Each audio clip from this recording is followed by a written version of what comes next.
Hello student, अभी last video में आपने डीआरएस देखा एज पर पासबुक। अब रजत तो बात करेंगे ओवरड्राफ्ट की। जब आपको कैश बुक में ओवरड्राफ्ट दिया हो तब आपने डीआरएस कैसे बनाना है। एक बात याद रखिए कि अगर आप कैश बुक का बैलेंस लेके चल रहे हैं, ठीक है, तो आपको सिर्फ ये देखना है कि जो पासबुक है अगर उसमें बैलेंस बढ़ता है तो राजे को प्लस आइटम होगी या इसे ऐड आइटम कह सकते हैं। अगर बैंक का बैलेंस कम होता है तो इसे लेस आइटम या माइनस आइटम कह सकते हैं। चलिए मैं आपको राजे प्लस माइनस वाले तरीके से करा रहा हूं। प्लस माइनस, आप एडलेस वाला मेथड भी यूज कर सकते हैं और प्लस माइनस वाला भी। बात एक ही है, जितनी भी ऐड वाली आइटम है वो सारी प्लस है, जितनी भी लेस वाली आइटम है वो सारी माइनस है। अब आज अपन डिस्कस करेंगे example number 8 chapter number 11। On 31st Jan 2019 my cash book show bank overdraft ₹12,500। अगर आज आपके पास ओवरड्राफ्ट आता है तो ओवरड्राफ्ट को हमेशा आपने माइनस में लिखना है। यहां पे है overdraft as per cash book, overdraft as per cash book. और ये जो आप बना रहे हो ये 31st Jan और 2019 की बना रहे हो, ठीक है राजे। अब मैं आपको बता दूं कि ओवरड्राफ्ट तो है क्या। राजे बैंक एक ऐसा इंस्टीट्यूशन है जो कस्टमर की डिपॉजिट्स को एक्सेप्ट करता है और लोगों को जिनको जरूरत है लोन की उनको लोन प्रोवाइड करता है। बैंक कई तरह के लोन प्रोवाइड करता है, इसमें से एक है बैंक ओवरड्राफ्ट। जब आप बैंक में पैसा डिपॉजिट करवाते हो, अगर आपको किसी टाइम डिपॉजिट से ज्यादा पैसा बैंक से लेना पड़ जाए तो वो आप ले सकते हो। जितना पैसा आपकी डिपॉजिट से एक्सेस आपको मिल रहा है राजे उस फैसिलिटी को ओवरड्राफ्ट कहा जाता है। पर ये फैसिलिटी तभी मिलेगी अगर आपका करंट अकाउंट ओपन है, ठीक है जी। तो ये एक प्रकार का लोन ही है, तो आपको माइनस में लिखना अगर आपको लोन दिया हुआ है।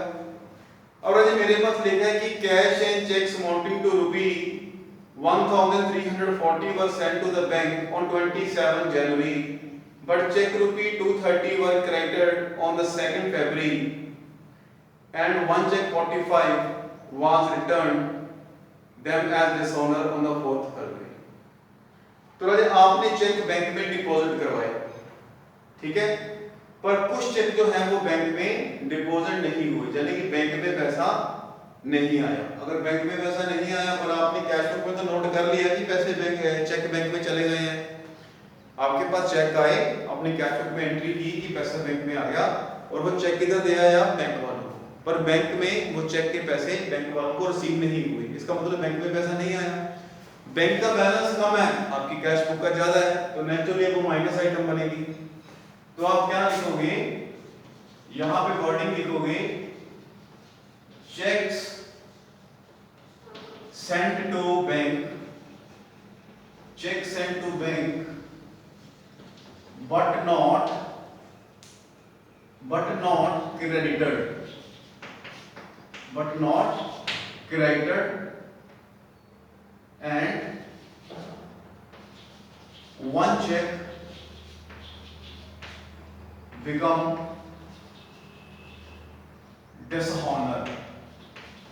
एक चेक है आपका डिसऑनर हो गया, आपके बैंक में 230 रुपीज के चेक क्रेडिट नहीं हुए और 45 का क्या हो गया डिसऑनर। तो आप 200 और 45 ये दो अमाउंट इधर शो कर सकते हो, इकट्ठा भी शो कर सकते हो। अगर आपने इसको इकट्ठा शो करना है तो 245 का ऐसे भी शो कर सकते हो, ठीक है जी। तो बैंक में बैलेंस कम है और आपका जो है बैलेंस ज्यादा है, कैश बुक में ज्यादा पैसे लिखे हैं, बैंक में पैसे जमा नहीं हुए तो ये माइनस आइटम होगी। इसके बाद ये during the month of Jain issued checks worth rupee 1670 to my creditor. Out of these check worth rupee 1370 were presented for the payment. पहले आपने 1670 रुपए के चेक दिए, जिसमें से 1370 रुपए के चेक प्रेजेंट हुए, 300 रुपए के चेक प्रेजेंट नहीं हुए। ठीक है जी, दोबारा से फिर सुन लीजिए। 1370 आपने 1670 रुपए के चेक क्रेडिटर को दिए जनवरी में, जिसमें से 1370 रुपए का पैसा बैंक से गया फरवरी में। इसका मतलब जनवरी में पैसा नहीं गया। आपने 1670 रुपए के चेक दिए अपने क्रेडिटर को, आपके क्रेडिटर बैंक में गए नहीं। 1370 रुपए के क्रेडिटर बैंक में गए नहीं, पैसा बैंक में वैसे ही पड़ा रहा, क्योंकि वो 1370 वाले क्रेडिटर कब गए? फरवरी के मंथ में। जनवरी के मंथ में तो गए नहीं, तो जनवरी में तो पैसा उतना ही है 1370, पर आपने क्या लिख लिया कैश बुक में कि पैसा 1670 टोटल चला गया। तो आपकी कैश बुक छोटी होगी, लेकिन बैंक में 1370 पड़ा है। तो अगर बैंक में है तो ये ऐड आइटम है। आप क्या लिखोगे? Cheques issued but not presented, but not presented during January। तो 1370 रुपए के चेक के पैसे लेने नहीं आए, बैंक में पैसे पड़े हैं, और आपने क्या नोट कर लिया कि पैसे कैश बुक में चले गए। कैश बुक आपकी छोटी है, बैंक में पैसे ज्यादा हैं। अगर बैंक में ज्यादा तो ऐड करो। According to my standing order, the banker have paid during month of January the following। अरे बैंक ने लाइफ इंश्योरेंस में भी टेलीविजन की फीस, टेलीविजन लाइसेंस फीस और ड्राइविंग लाइसेंस फीस पे की।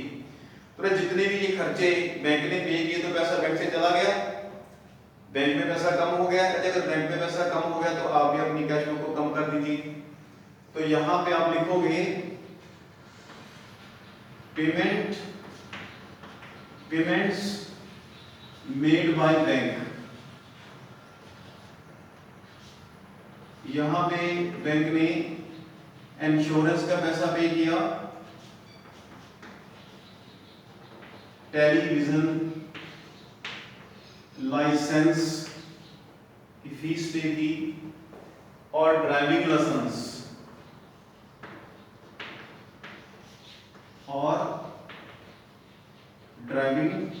के पैसे पे की। 170, 120 और 22 रुपीज, इतने पैसे बैंक ने पे किए। तो बैंक का पैसा कम हो गया, बैंक में पैसा कम हो गया, आपको इसका पता ही नहीं है। अगर बैंक में पैसा कम हो गया और आपको पता नहीं, आपकी कैश बुक तो ज्यादा है, आप अपनी कैश बुक को बैंक से कंपेयर कर रहे हो, बैंक में पैसा कम तो आप उसे माइनस कर दो, अगर बैंक में पैसा ज्यादा हो जाए तो आप कैश बुक को बढ़ा दो। और इसमें लिखा हुआ है कि बैंक ने 150 रुपये कलेक्ट किए। अगर बैंक ने 150 रुपये कलेक्ट किए तो बैंक में पैसा आ गया।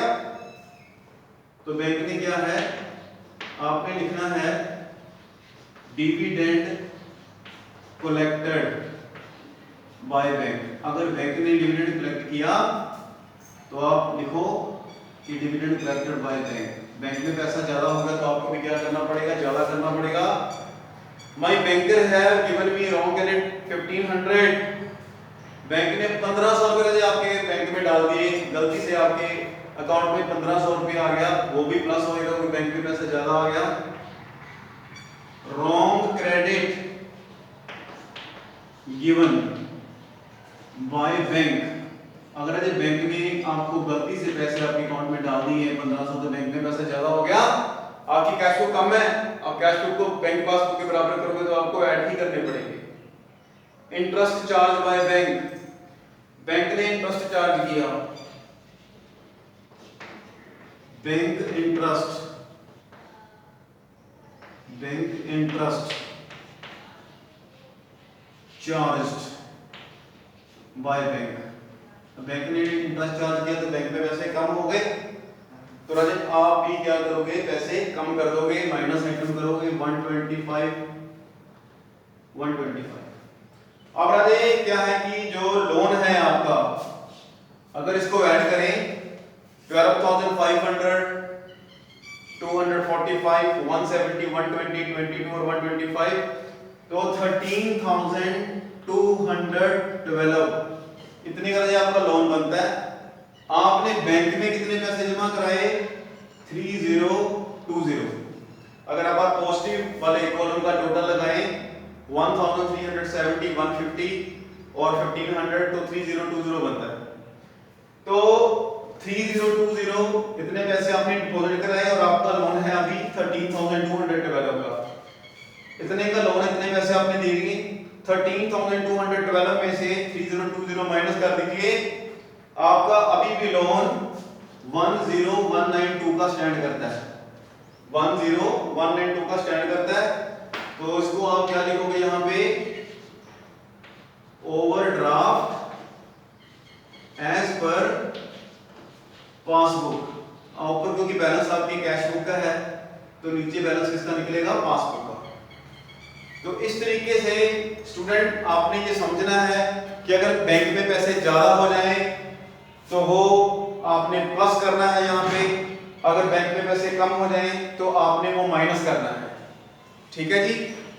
चाहे आपका ओवरड्राफ्ट वाला केस है, चाहे आपकी डिपॉजिट वाला केस है, यही फार्मूला रखना आपने।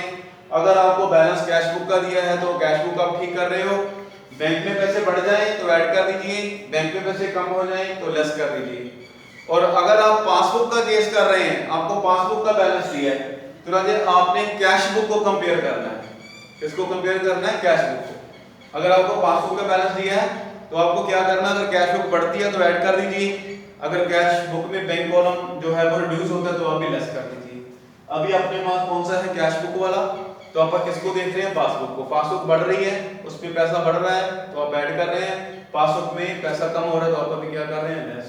तो राजे इलस्ट्रेशन 8 आपको नोट करनी है सॉल्यूशन ऑफ स्टेटमेंट के साथ, और आपने साथ में इसका फॉलो अप करना है एग्जांपल नंबर 8 का। इसी के साथ राजे मिलती हुई इलस्ट्रेशन है इलस्ट्रेशन नंबर 9, वो आपने सेल्फ करनी है इलस्ट्रेशन 9, और 9 के साथ वाली जो फॉलो अप है वो भी आपने सेल्फ करनी है। उम्मीद है कि आपको ये वीडियो समझ में आ गई होगी। तो आपका होमवर्क एग्जांपल नंबर 8 है और साथ में फॉलो अप है, इसकी एग्जांपल नंबर 9 है और उसकी फॉलो अप है। नेक्स्ट वीडियो जो आप करेंगे वो एक नया टॉपिक लेके आएंगे, हो सकता है उसमें पासबुक का ओवरड्राफ्ट हो। तब तक के लिए थैंक यू।